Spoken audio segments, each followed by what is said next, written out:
The government has undertaken significant measures to enhance the ease of doing business. চীনে ব্যবসায়ীদের বাংলাদেশে বিনিয়োগের আহ্বান জানিয়েছে প্রধানমন্ত্রী শেখ হাসিনা। মঙ্গলবার বেইজিংয়ে বিএসইসি সম্মেলনে তিনি বলেন, বিশ্বের সবচেয়ে উদার বিনিয়োগ ব্যবস্থার সুবিধা এখন রয়েছে বাংলাদেশে। Bangladesh offers one of the most liberal investment regimes in the world. The Bangladesh Investment Development Authority (BIDA)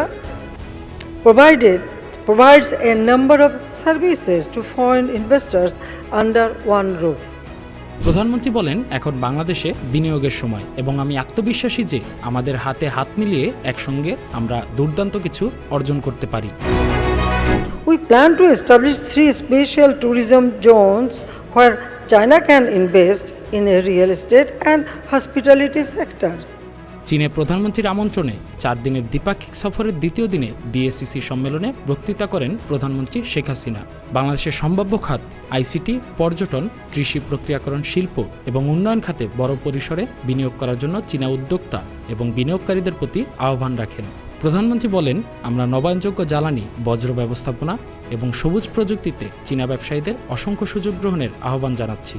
I encourage the Chinese business community to consider key sectors in Bangladesh.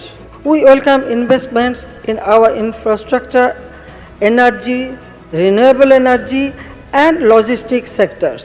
Climate resilient smart farming opens opportunities for collaboration in agro-processing industries with buyback arrangements with China.